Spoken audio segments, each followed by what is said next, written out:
प्रताप राय जी के चरित्र में उदाहरण में दिया है। बड़े ही निर्मल भागवत गृहस्थ भक्त थे। उनके कुल परंपरा में जीवन यापन के लिए एक वृत्ति थी कि जैसे आपको कोई काम है तो आप अपना आभूषण रख जाइए और पैसा ले जाइए, और फिर ब्याज सहित पैसा दे जाइए और आभूषण ले जाइए। महाजन लोग पहले ऐसा करते थे। उसी से ठाकुर सेवा, संत सेवा और भजन, अन्य कोई वो कार्य नहीं करते थे। जो कुल परंपरागत चल रहा था वैसा भी करते। बड़ी समाज में प्रतिष्ठा थी, क्योंकि सत्यवादी, धर्म से चलने वाले और हर समय भजन करने वाले। माला लिए बैठे रहते थे गद्दी में, कोई आया बस ऐसे। तो जो वहाँ के काजी थे वो अन्य धर्मावलंबी थे, तो कुछ दुष्ट लोगों ने उनको भड़काया कि इसकी इतनी प्रतिष्ठा हो रही है, इतना मान हो रहा है और धन भी आ रहा है। तो उन्होंने एक मन में जो ठाना था नीचा दिखाने के लिए, अपना पूरा का पूरा प्लान बताया कि ऐसा ऐसा किया जाए तो समाज में भी इसकी निंदा होगी और सारा धन इसका छीन लिया जाएगा और इसको दंड भी दिया जाएगा। काजी को सहमत कर लिया। 3 लोग इसमें प्रमुख बने। एक गया, प्रणाम किया प्रताप राय जी को और कहा हमारी बेटी का ब्याह है, 10,000 रुपये चाहिए। तो बोले आपको हमारे यहाँ का सिद्धांत पता होगा? बोले हाँ, हम पहले से जानते हैं। ये कुछ हमारे स्वर्ण आभूषण हैं। वो देखते भी नहीं थे।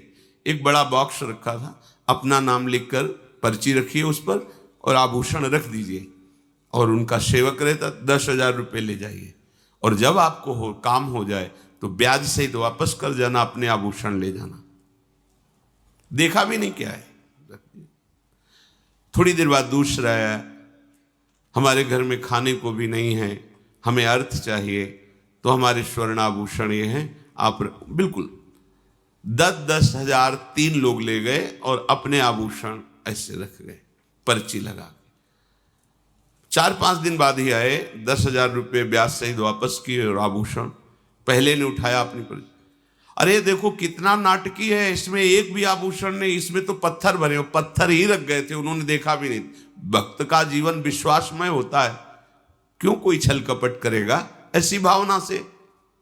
थोड़ी देर में दूसरा गया, थोड़ी देर में तीसरा गया। तीनों ने अरे देखो ये नाटक, हमारा स्वर्णाभूषण हटा करके पत्थर भर के रखा है, हमने तो ब्याज से इसको पैसा दिया। ऐसा थोड़ी देर में काजी को बुला लिया। काजी ने आतंक मचा दिया। बादशाह से दस्तखत करा करके राज सैनिकों के द्वारा पूरा इनका परिवार बंदी बना लिया गया।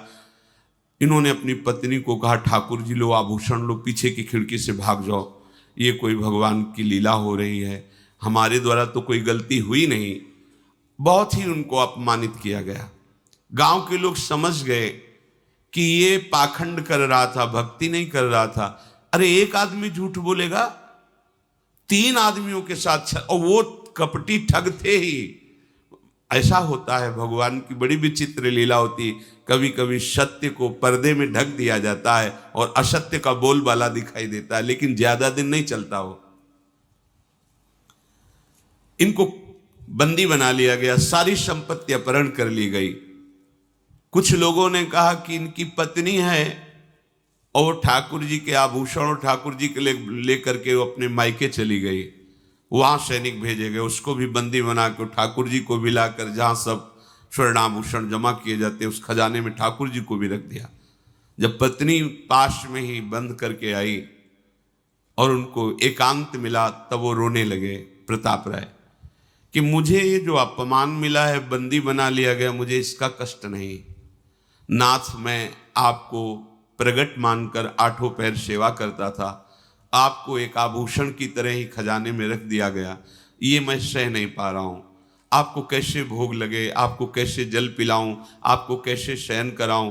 प्रभु और दंड जो चाहो दिला दो, पर मुझे ऐसा कुछ संयोग बना दो जिससे आपकी और आर्त भाव से रोने, जे ही रोने लगे ते ही वहीं प्रिया प्रीतम प्रकट हो गए साक्षात। ओह, जो बड़े बड़े ऋषि मुनियों की आकांक्षा होती साधना करते हुए, वो आराध्य देव कैसे मिलते हैं, उनका विधान कड़ुआ हो सकता है, लेकिन परिणाम महामंगल में लूट गए चरणों में।